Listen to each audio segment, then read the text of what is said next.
Good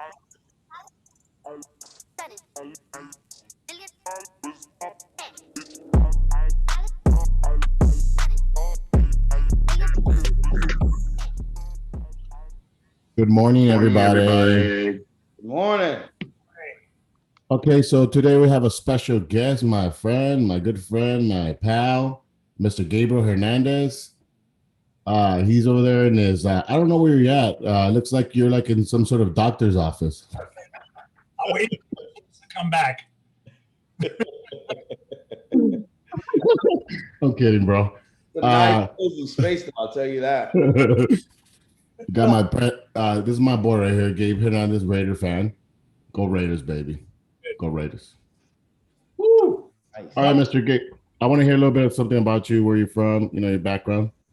Yeah, man.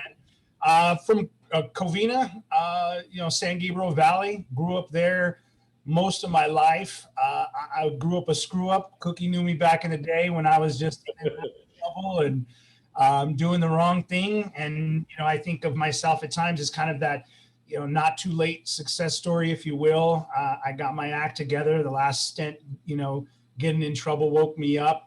And I started going to school, get into college. I was always a smart guy, but I liked partying and liked having fun more than anything. And so going to school kind of put me on the right track, did my undergrad and did really well. And then went to my master's, knocked that out. And I think towards the end of my master's is when I had my first child, my little girl. And it kind of turned my thinking around. It definitely made me understand legacy. What is it that I want to leave behind? What is the things that, she wants to know about me if God forbid something happens to me. So, just kind of live the right life.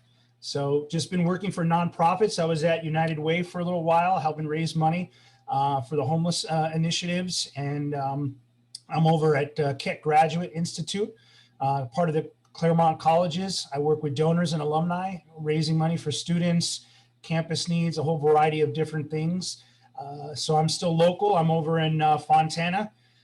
So, I've got two other boys, a 10-year-old and a 7-year-old that are playing youth sports football. So I spend a lot of my time as a vice commissioner working with parents, helping the program. And again, just giving back.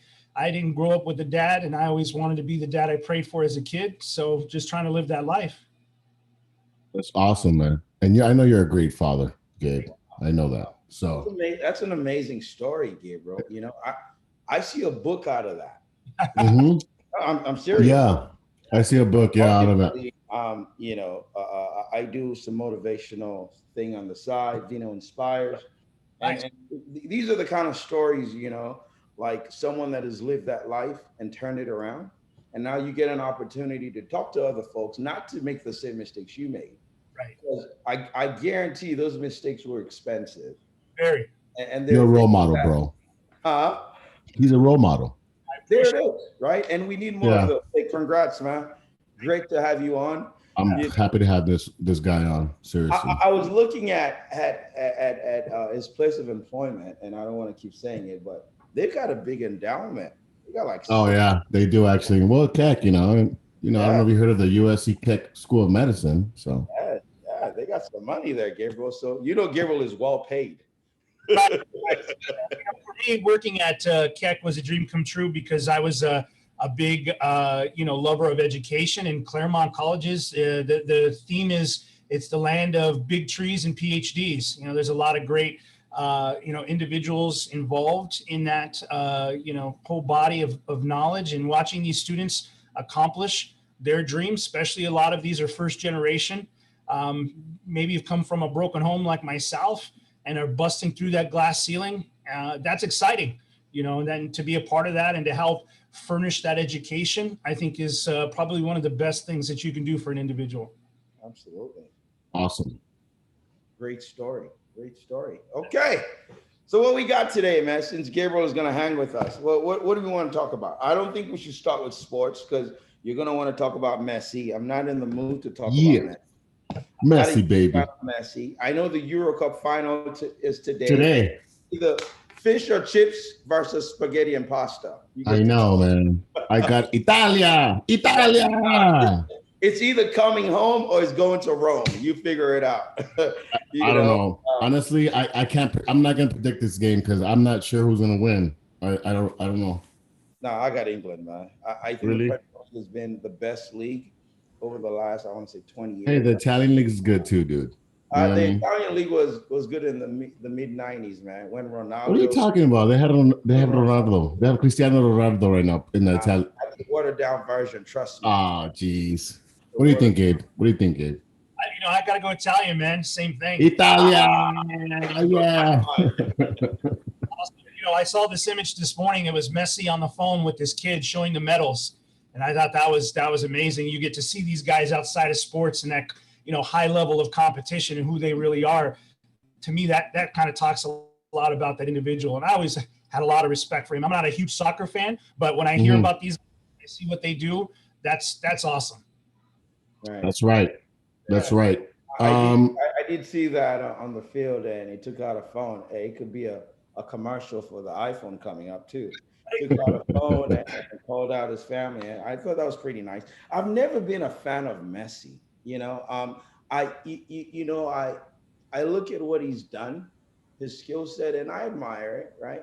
But he doesn't have the charisma as a Ronaldo. He lacks that.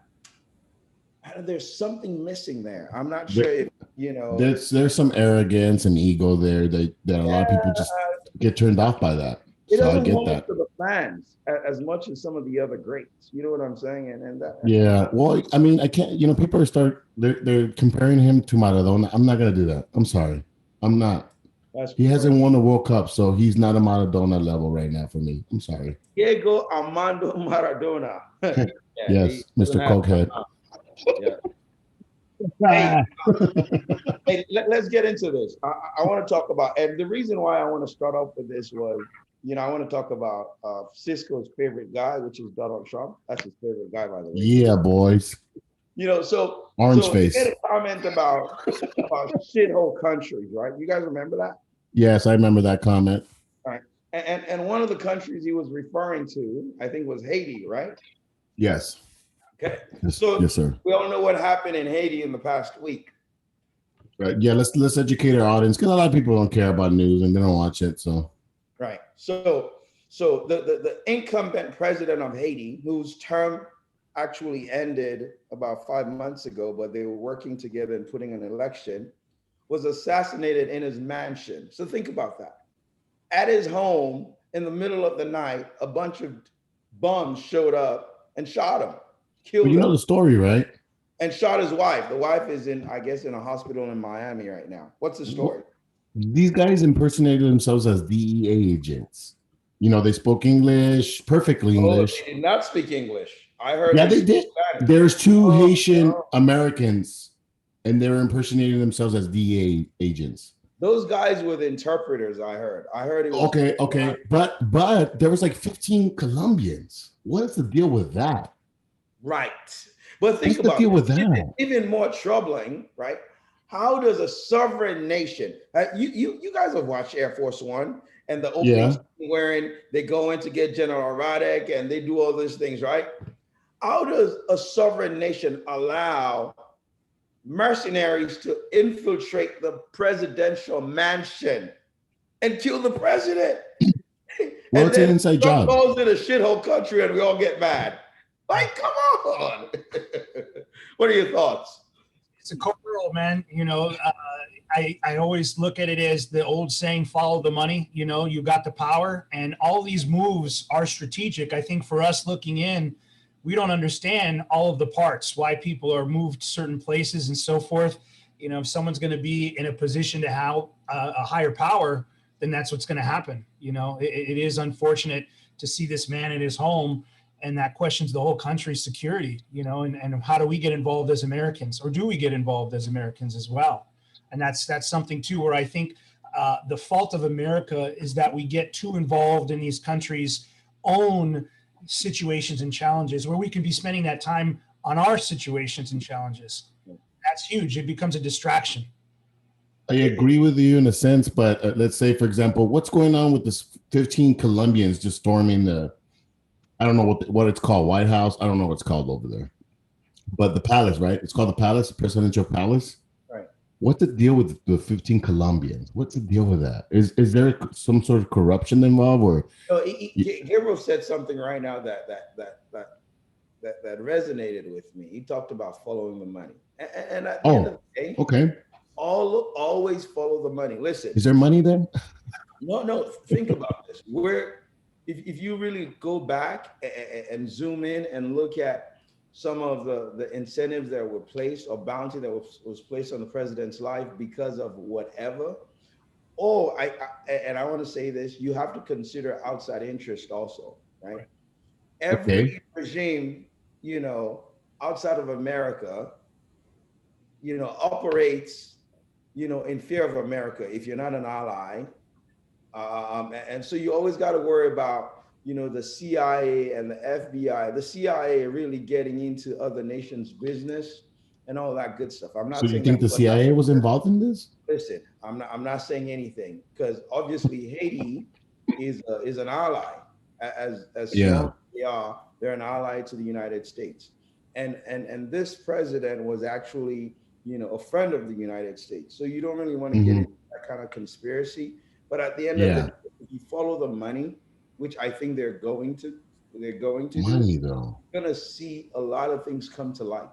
And to your point, Cisco, how the heck did Colombia get involved? Yeah, that's my curiosity.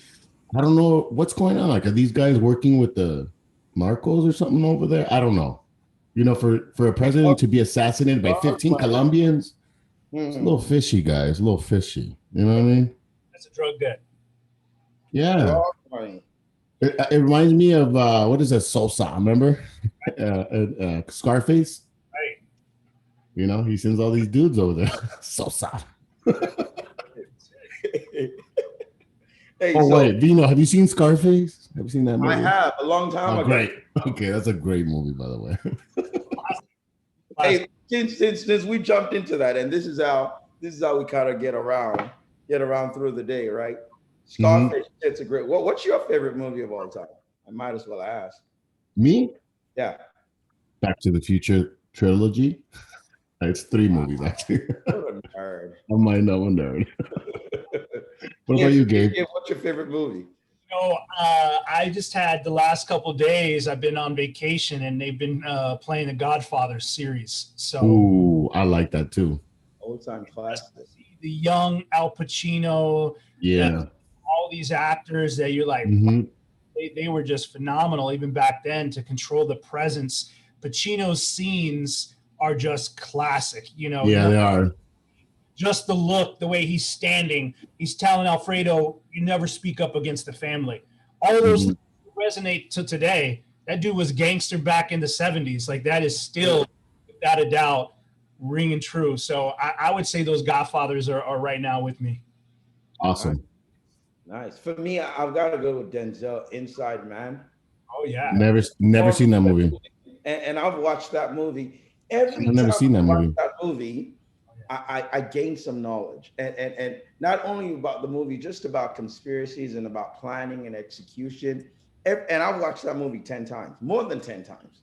And every time I watch it, I'm like, no Training Day, huh? Right? So no Training Day, Vino? No Training Day?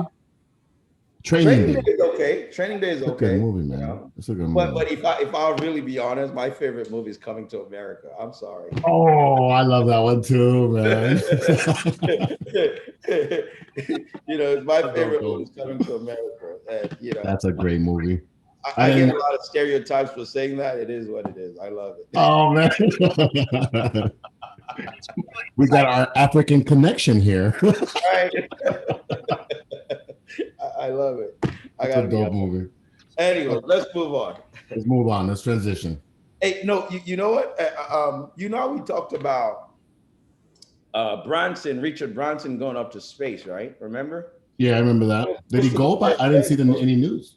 No, Jeff Bezos was supposed to go, right? And then, because these guys are all in competition, and then, a few days later, Branson announces that he's going to beat Bezos to space. When is he guess what going? happened? I What guess he's happened? having second thoughts. He just delayed that trip. He's scared. He's scared. He's scared. What do you think, Gabe? What do you think? It's a dick measuring contest with, I think, those who's going to be the first and whatnot. But apparently, and I was listening to Branson's interview, he was saying that they've been working on this type of technology for a long time. So he's been in that space, pun intended, for quite some time. So I have no idea. You don't think about him and, space travel or any kind of, type of environment that way. But he's pretty serious. But to put those type of guys in a rocket ship and send up, that's a lot of risk too. There's a lot of people who depend on that guy. It's a lot of money up there. And these people are like, no, don't go. Because Right. it's money. It's all about money. That's the cash cow. You don't just send the cash cow. Yeah. Honestly, I think, and listen, I'm not into all the outer space kind of thing, extraterrestrial and all that stuff. But I think these guys regulate their stocks by giving all this information out. That's what because yeah, maybe. I have some SBSE stocks, which is the Virgin Galactic stocks, and Friday was. How are they doing? Oh yeah. Oh, fluctuating, $8, and then it fell down. And Musk does the same thing with Tesla, and Amazon is already a cash king. There's not much. Yeah. Musk is the king at doing that. Huh? Musk is the king. He knows how to manipulate the stock market. Absolutely. That guy's amazing. Look what he does with cryptocurrency. He'll come out and he'll say one company's name and everyone's investing. Yeah, it blows up. It's crazy, huh? And I think the SEC came after him for that because he'll go on TV and smoke weed or do something stupid and then you get a nosedive. And this is a game that we're all watching and no one seems to want to regulate them. You know what I'm saying? Like, it's troubling because you regulate these guys from. For me and you that's putting our little pennies into, we're losing money off of these idiots doing dumb stuff. It's a game to them. We don't matter. And, the 99% has never mattered enough to change the 1% and what they do. This is their playground, their sandbox, So there's money to be made as well. So when people are making money, no one disrupts that. Right. But when the ones that aren't making money start getting upset, they should stop investing. That's right. Smoke and mirrors. We have more power than we leverage, and unfortunately, we don't do that. It's crazy, man. And we've talked about it in the show, right? And I think we mentioned it last week that, listen, a lot of folks see race, they see listen, it's about money. Of course. And it's funny we talk about that because then that kind of leads us to this next topic and how other people, the other half, the other 1%, right, gets away with things, right? Well, yeah. We talk about Trump, right, not paying enough taxes, and I say, listen, if there are legal loopholes wherein he can hide himself, and as long as it's legal, it is what it is, right? And he's right, and the thing about this guy is he says things that resonate with people, but he's not the most likable guy. He's an idiot, but he says things that you think about it, you're like, well, he's not wrong. So look at Steve Ballmer. Steve Ballmer, the owner of the Bum Clippers. Losers. Capital L. A bunch of bums. Anyways, this guy made, according to Bloomberg, he made $656 million, reported $656 million in revenue and income in 2018, and paid $78 million in taxes. It was in the 12% tax bracket, right? Yeah. LeBron James, on about the same or less income. Well, let me read this properly. LeBron James was taxed 35.9% for his income. And LeBron only made $124 million. Right. So is he just dumb or he has a bad accountant? He has a bad accountant, right? It's what it is, right? It's just you got to hire a better accountant, or you know what? I mean, maybe there is, some fraud going on, but I don't know. So with these reports, maybe Mr. Ballmer is going to start getting, audited. We don't know what the IRS, the IRS, bunch of scumbags over there. I shouldn't say that, huh? I don't say that. Oh no, man, we're all in trouble. We're all sorry. You know what, IRS? I love you guys. Yeah, I want no trouble with those people, right? Because they tend to come after me and you, then go after Steve Ballmer, right? Yes. Easier. That's weird. See, I don't get that. The capitalistic piece of me is one of those folks that are like, hey, take as much money of yours back than allowing to give to the government. But the other side of me that is about community, that when folks don't pay, there is a ripple effect. There is money taken away from our parks and recs, our community. Right. I agree. Better this nation. Here's a simple thought. Imagine what this world would be like if we actually invested in people. There's a great saying that says it's easier to invest in a child than to repair a broken adult. We went with that mindset and said, what if we made this community stronger, more supportive of the youth and those that maybe can't provide for themselves? We would have so much more as a nation. We wouldn't have people struggling. There'd be more money flowing within the economy. But because greed is such a big thing, here's one thing Biden said the other day about, socialism, and he was talking about capitalism. Capitalism is a good thing when it's fair. And that's the world everybody oversteps, is fair. When you have a monopoly set up, that's not a good thing. That now you're just being a dick. You've got to where there's fair and you have this competitive access, but at the same time too, a consumer has choices and options, not just getting bent over. Right. That was a great quote, by the way. And I think in America, I think we've kind of resolved to almost everything is a monopoly now. Right. Yeah. Everything is right, and there's no options. And I think, you mentioned something that made a lot of sense. And in regards to where we spend our money, right? Last couple shows ago, we talked about Cisco. What was the number? We spent about $70 million on inmates on death row. 66 million a year. Every year. Imagine an inmate, death row inmates. These are people that, And I'm not saying just go kill them, because Cisco said kill them. Let's kill them. Yeah. Why not? They're on death row for a reason. They're death row. It's death row. Hello. It's inevitable.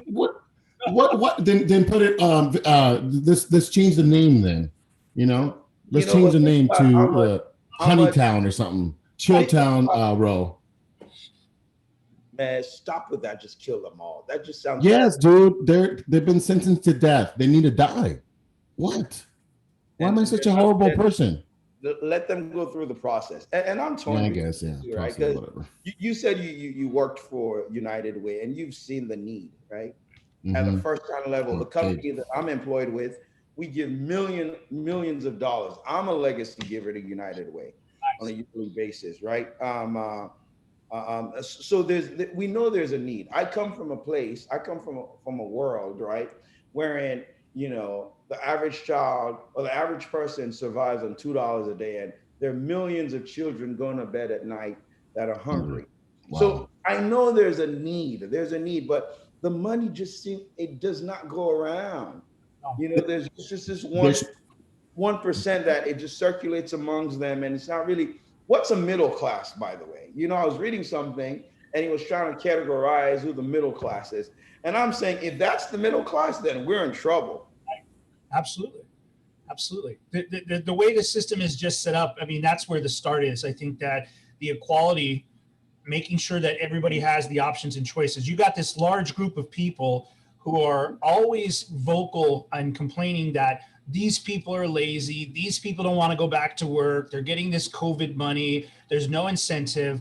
But to take that argument away is to say, okay, now we're going to redesign the game. Everybody has the access. Everybody has the option and ability. Now, whether you want to go forward and pursue that, that's when you, I think, define those that are taking advantage of the system and exploiting those loopholes. But at the same time, the 1% is doing the same thing. We need each other at the end of the day. The 1% needs the 99 because we are the ones who take that labor for that GDP, not the 1%. The 1% benefits. There's such a wealth gap between us and them. It's ridiculous. And it's humongous. huge. COVID. Never going to close. And you know, we talk about the wealth tax. We got to tax these folks at some astronomical tax rate. That money is never going to close the gap. I don't think. No, it's not. Okay. Between the poor man, not even the poor man, the middle class, who's considered middle class, and the rich is so vast. There's no way we close that gap anytime unless they're, and this is when I sound a little in between, right? Because I'm all for competition. I'm all for, you know, once you start regulating things, then I think you deter, you know, creative minds. But at the same time, you get into the point where we might need some kind of regulations on the rich. Sure. One question I have for the United Way, or for, you know, people, you know, corporations that contribute to the United Way, I don't think there's checks and balances. Like, we don't know if this money is going to United Way. We don't know, you know, and we don't know what United Way is doing with the money, right? I mean, Gabe, you work there. I don't know, you know, I think there's no, I don't know if there's checks and balances in these charities. He thinks, I'm going to tell you what, let me translate what he's saying. He thinks you guys take all that money and you give yourself pay raises and money doesn't. We don't know that. No, I'm not talking about, you know, I'm not talking about United Way. I'm talking about the older, because, you know, there's these mega corporations, Gabe, and they go around, you know, soliciting. It's not, oh, you know, give us money, or they demand their employees to donate. They demand their senior management to donate money, and we don't know where that money is going. They say it's going to United Way, but there's no checks and balances. And we're talking about these big corporations. Vino knows what I'm talking about. And they demand these people to give money. You know what I mean? It's like, if you're going to donate to charity, it's a donation, and it's like voluntarily. It's not, hey, you need to donate this month so-and-so amount of money. I'm like, dude, no, I don't have to donate crap. First of all, I don't even know where the money's going. Let him give us his take. He's worked for them. He's seen where the money goes. I don't think he's gonna divulge whether, you know, it's into, you know, they're corrupt or whatnot. But I think he'll give us an insight. Okay, let's see. So someone that's, like you said, worked in those types of institutions, there's a fiduciary responsibility that we have to make sure that when a donor makes a donation and that donation is allocated to a specific fund or cause, that money has to go there. If it does not, we're breaking the law. We are not doing what the donor is wanting to do. So that's great. Happen what you described, Cookie? Absolutely. Regulations on every level. But I think from what I've experienced, every dollar that I've raised personally, whether it was, you know, through United Way or KGI, those monies are going to exactly the causes that was intended. So there is a checks and balances that they have to report on the back end that donor has access to as well. Now, it might not be as easy as you want it to be, like to pull it out and say, where did my $13 go? Did I buy a book? 1.5 meals? Like, that's difficult because there's a larger. Yeah, of course. But as far as saying, you know, collectively, $50,000 was raised for 50 scholarships. Mm-hmm. We identify those students, follow the money financially to whatever debt they may owe to the institution or to the lender, and say, we know the money got there and it's credited to their account. Therefore, we know we did what we were supposed to do in the donor's intent. That's all, you know, really it is. Now, to your point in regards to soliciting, my job, as we'll use a United Way as an example, rep, was to bring the attention of the already known process or the problem in downtown LA. You don't have to explain homelessness to anybody in Los Angeles. It's crazy that you see that's depressing. It's a shit show out there. Shit show. World where you can see on the same street the worst impoverished person living, and then that 1% that steps over them as they walk down the stairs to their bedroom. Yes. And it's sad. Doesn't exist. It's white noise. These people, they don't matter. That's why you see them walking in the street in the middle of traffic. Imagine if you were, you know, kind of made to feel as you don't even exist. You could just poof and be gone. No one would question your whereabouts. So with that being said, my job was really to help these people that wanted and had intent. How do I get involved, Gabe? What can I do? So a question like, what is my $5 a month that I would probably spend on a latte really do? Let me tell you, it's going to provide a backpack to a kid in elementary school. And statistics show that kids with backpacks have a larger, 36% chance of opportunity going to high school and then, college and graduating. So following that data and back to the question, what does $5 do? It can do a lot for the right cause. Wow. Well, I'm going to say, that is, hey, Gabe, where do I sign up? Where do I give more? Right. But I do have a question. I do have a question for you. Yeah. Who regulates United Way? So, I don't know personally. I know that we've got a finance department, and I know the finance department has obligations and they've got legal, channels and things that they've got to sit down to show how much money again was brought in, where was those applied, because everything is reported back to the IRS. Yeah. So it's very much involved because they're scrutinized by, hey, why does this CEO make six figures? Well, the answer is if you just want some bum who's going to make $40,000 a year, how well you think the company is going to be organized? That person's responsible for at least $60 million in a calendar year, and there's 130 people working under them. Get a $40,000 person, and you're going to get $40,000 results. Yeah. You get something. That's what it boils down to. These people understand. They're educated. They understand philanthropy. They have high-level relationships. They're influencers of big people. Kobe Bryant did a huge event for us for years. I remember that. Yeah. Kobe Bryant wouldn't come to a company that was being organized by a guy who's making $40K a year. Like, that's just common sense. But you get those kind of negative comments. You see them online. People read one article and it's, biblical to them, and they're going to run with it. But I think when you look at what they're doing at the end of the day, if you truly are helping someone else, leaving this world better than you entered, who could say something wrong about that? Yeah, I don't have a problem with the CEO making, I don't know how many he makes, but if he's making six figures, that's good for him. He deserves it. He deserves to make that amount of money, especially in United Way, especially the stuff they have to go through. It's really crazy out there. And going back to the homelessness in LA, I met somebody, an individual from Denmark, and I don't know if you guys heard of the city Copenhagen in Denmark. I guess it's the capital. I'm not sure, but he mentioned that there's a designated area for homeless people that they're only allowed to go there.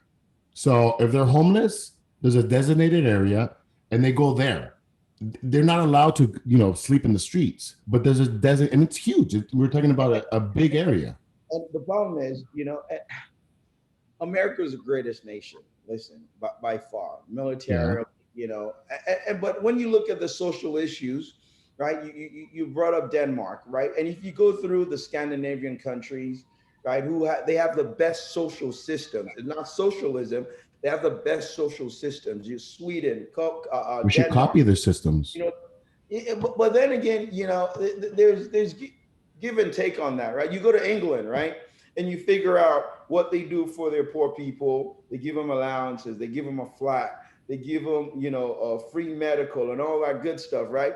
And you think about how does that correlate into, the crime rate, into, education levels and all that good stuff, right? And there was a period of time I was like, man, I want to be in that system. But to be honest with you, those systems are not perfect either. Right? Because the taxes. The taxes. That's right. Like the Simpsons. The taxes. That's right. The taxes. The taxes in those countries they're just stupid. And not only for the rich person, for the average person, right?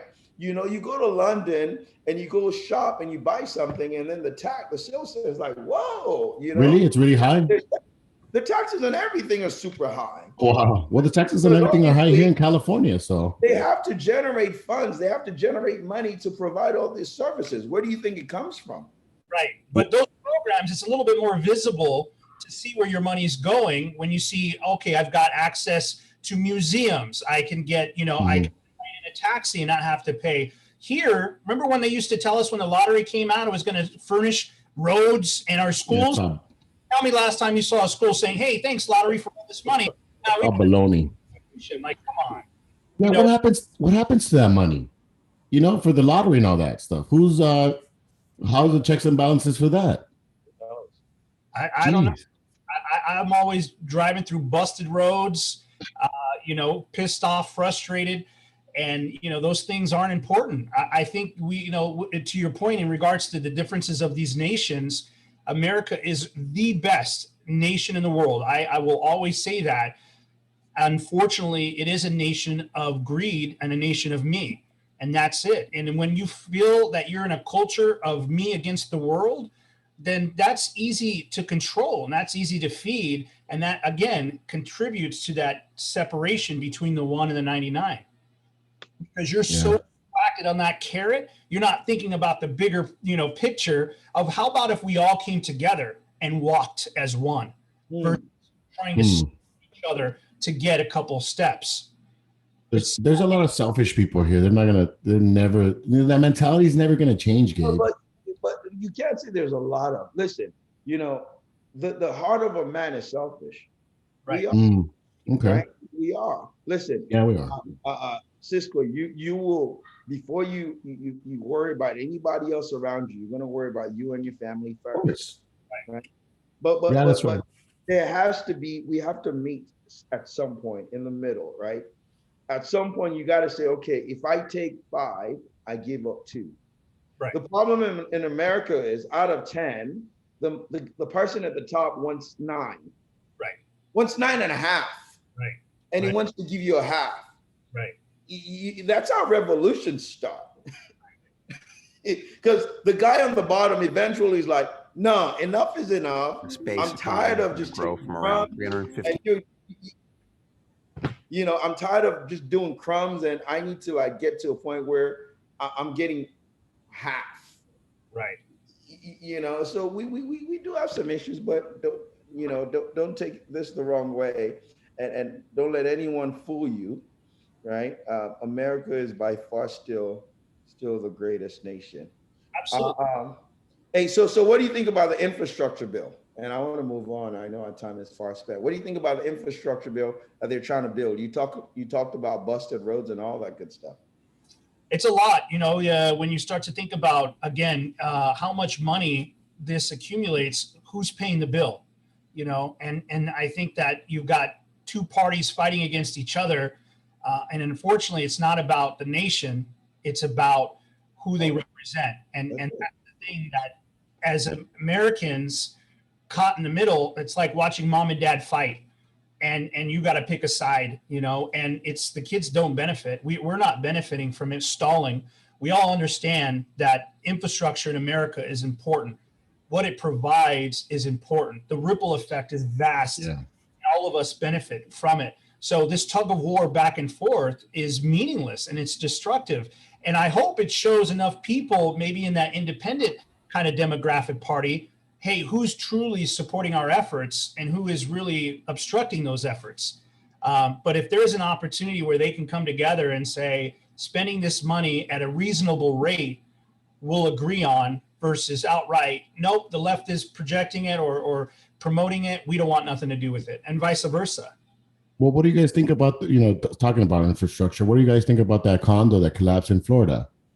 Because the death toll, I guess it's like plus 100 now. So I think all it does is it brings to light that we do need infrastructure, right? Some of our cities they're old, they're very old. We've not really done much to upkeep it. But at the same time, you look at these bills and they're full of pork barrel. Right. And it's not really going where it needs to go. Right. Someone will bring the bill to place and you zoom in and you look at the bill and it's got $10 million for. Has it passed? Some like nonsense. No, I'm just saying when you look at the bill, it's addressing not the betterment of the good, but it's addressing like a small community in his hometown because it wants to be able to campaign on that. Right. It's not addressing the actual need of what an infrastructure bill should actually, get done. And I think that's my issue with it, right? Um, we can talk about the amount that is associated with the bill, and you can talk about America being in debt, and we're going to leave debt to our children's children to pay because there's no way we're going to pay that money back in our lifetime. We can talk about that. But if the money is going where it needs to go, I think it's okay. The problem is, I think the money does not go where it needs to go. Yeah, right? because there's nobody like regulating it, or there's nobody No, seeing the where that bill money's is just going. loaded with nonsense.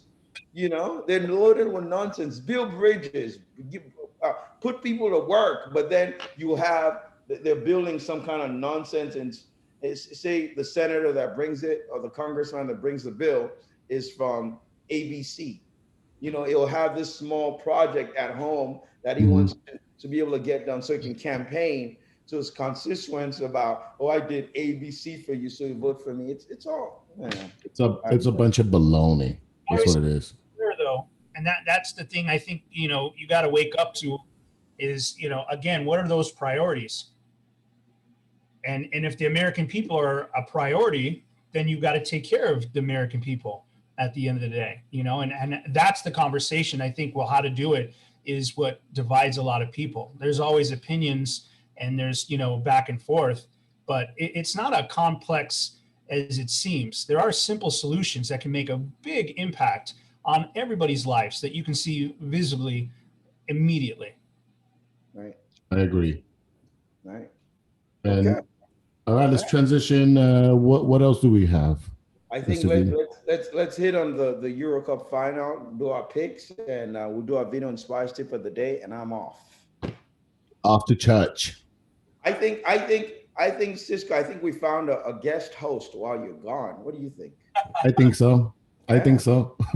Even though we'll have you on site, but you'll be at the Champs-Élysées, over there in Paris, waving to us. It's okay. Hey, listen, I'm gonna be jealous, by the way. Well, I'm also going to Guatemala this year, and I think that's all. But then again, we might make a few other trips. Full selfies with that little patch of hair. So make sure you send those. Why does everybody want me to manscape my chest, man? I'm not doing that. Not an up-close face guy. You need to be a wide angle, from the helicopter kind of face. I'm looking out for you, Cookie. People have been This guy is gonna go to Amsterdam. He said he's going to the red light district, which I've been, right? For me, it's overrated, by the way. Yeah. Because I don't smoke. I don't do any of that stuff. But smoke the ganja, man. Red light district, and he's not gonna come back. No. Probably not. I'm probably not gonna come back. I'm find a nice honey and just stay there forever. Not gonna come back. Anyways. All right. So Euro Cup final. Who you got? Italia. You made up your mind. Who you got, Gabe? I'm with Cookie. Italia for sure. Got it. Italia. I'm sticking to the English. It's coming home. How about the NBA Finals? NBA Finals. Oh yeah, that's done already. What do you mean that's done? Did they play last night? No, they play today. Oh yeah, Suns in 6. Yeah. Hey, that's what I said. Yeah. You got the Suns, Gabe? Yeah, they're on a mission. You beat the Lakers, you get it. That's just those things. Oh yeah, I agree. Suns. Okay. What else? What are the Wimbledon? How do you say it? Wimbledon. I don't even watch tennis. I hate tennis. It's boring. Yeah, I don't watch tennis either. Gabe, you don't watch tennis? I saw a kid get a racket, and I thought it was the coolest thing, from an athlete. Outside of that, I could not tell you anything about it. I know the history of it because, I love facts about sport. I love it. In regards to, I know the champions and all that good stuff, but say I like sit behind my TV and like walk. No, I'm not doing that. Not even golf. And golf, when Tiger was at the height of his time, I used to watch maybe the final day and the drama behind it and all that stuff. Golf is boring, man. Golf is boring. Have you ever played? By the way, no, I tried. I don't know. I just can't. I can't do it. I'm sorry. I can't. Yeah. I can't get into golf. I don't see you playing golf either. I can just picture a Charles Barkley. Have you seen Charles Barkley swing a golf club? Yeah.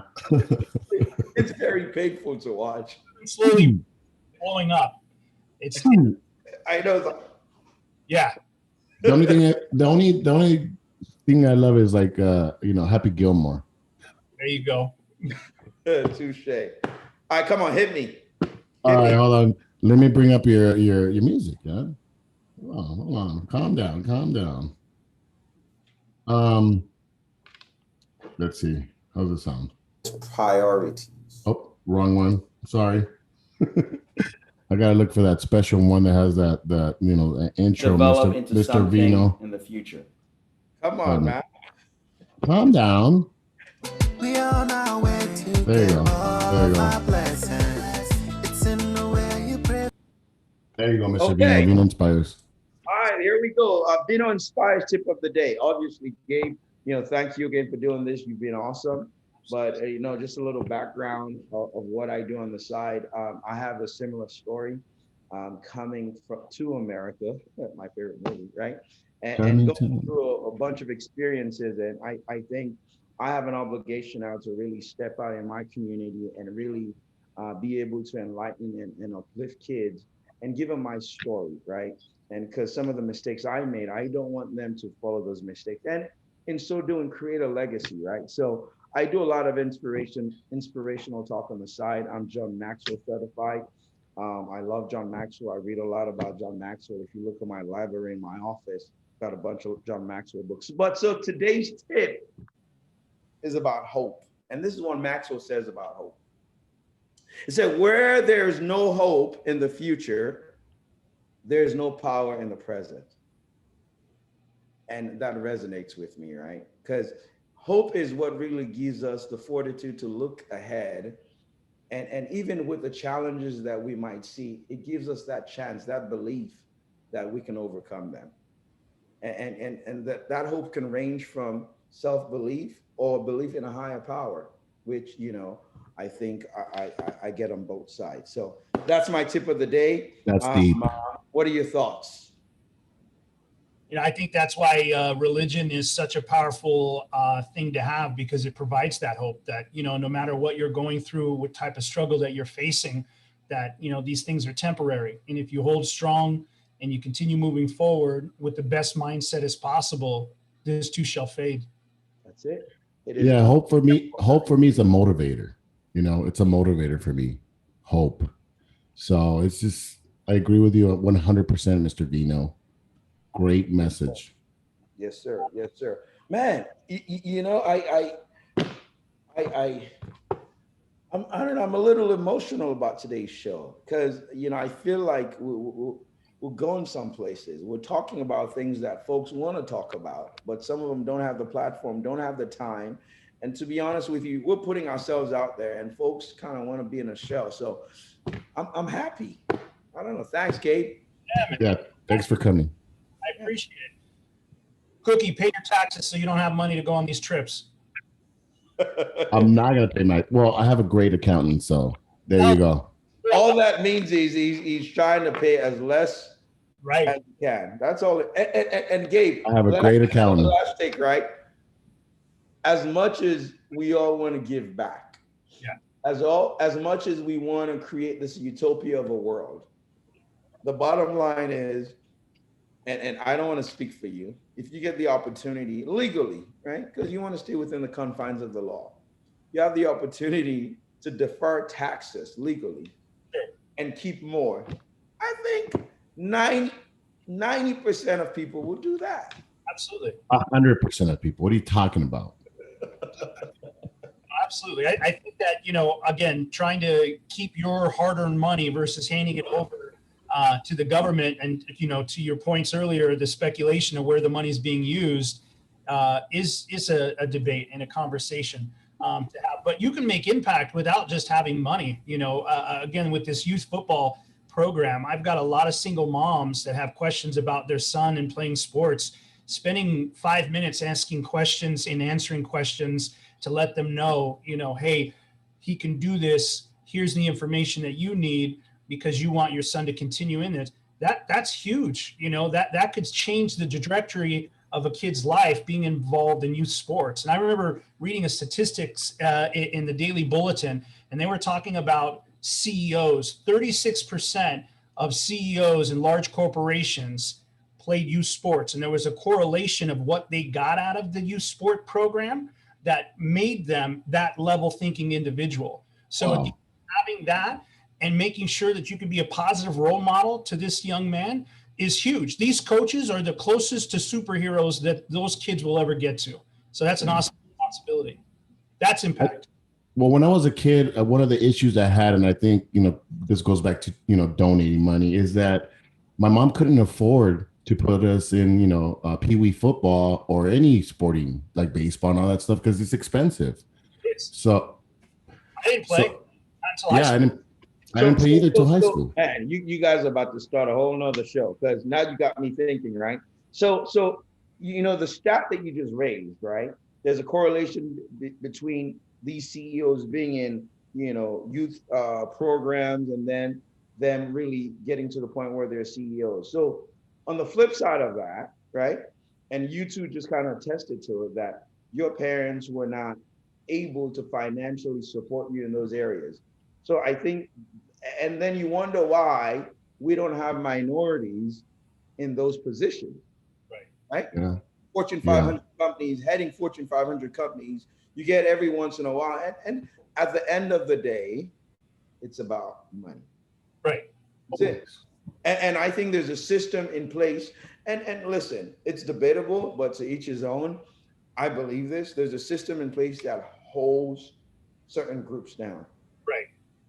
And until someone breaks the ceiling and shatters it and gets out of it and pull their generation and their family lineage out of that, I think the cycle continues. Right. And that's what poverty is. And that's why, I think it's a mindset, but that's not here or there. That's for another day. All right, good deal. Good show. Good show, guys. Good job. Thanks, Gabe, for coming over. I really appreciate you coming over here and, being a part of our show. And, obviously you're a great guest. I must confess, when he said he's bringing some, because, Cisco, he said he's bringing someone on. I'm like, Cisco's friends. Right. Cisco and his, I was a little, but obviously you held your own. Appreciate you. Yeah. I think it's awesome. Hey, by the way, are you one of the ones that's giving him a hard time when he's giving him? No, he's not.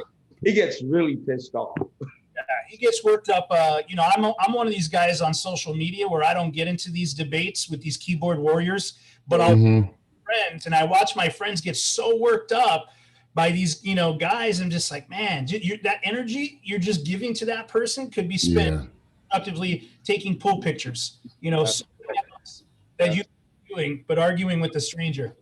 Absolutely. There's a bunch of haters out there. You know that, Gabe. You know that, Vino. Bunch of haters. They're watching my show right now. Well, they're watching our show. They're watching it, and they're going to talk smack. So guess what? You're watching our show. So there you go. You're an idiot. We want them to keep watching. We want them to keep providing feedback. Yeah, they're going to keep on watching because they want to keep on hating. That's all it is. Now, you just take it too personal, right? I don't take it personal. I laugh at it. Okay. Whatever. That's it, man. Never read the comments. We don't allow comments. You know what I told him? Turn the comment section off. We did. Gotta make a statement, then turn the comment off. Like, don't invite any of these people. They're looking for that. That's like a cat with a shiny light. Like, ooh, what's over there? And they run to it. That's it. I know. And people get worked up on social media. I mean, they're like arguing. Like it almost feels like they're like facing each other, screaming and spitting at each other, and the visceral that's involved is like, why? That's why I was in Facebook jail. Oh, so now you're confessing. So you got into an argument with someone. Yeah, they're idiots online. They're like, they think they're all tough behind that keyboard, like Gabe said, but you see them in the street, they're a bunch of punks. Right. You know what I mean? Yeah. Punks, because they get socked up by me. Gabe, I raise money for charity on the show. Right, every time he says a bad word, but today I did not raise anything. So we didn't say. Well, first of all, we didn't say any bad words. And anyway, you're a big baby, bro. You're like bastard and punk. He wants to put that as a bad word. Shut up. They're not bad words, right? Appreciate Hey, it. I'm gonna tell you, what my daughter used to say is like, "You just said a bad word because anything that hurts my feelings is a bad word." When she was a baby, she used to tell me that. I used to crack up. All right, I gotta let you guys go. All right. Let's put the extra music on. All right, guys. Hey, thanks, Gabe. I appreciate you coming on, brother. You're an awesome guest, and we'll have you back soon because I know our viewers are gonna want you back. So. Thank you, guys. Thanks for coming. We'll see you next Sunday, and maybe we can have Gabe on again. We'll see. I don't know if Gabe has. We'll see how his schedule is. All right, guys. I'll see you guys later.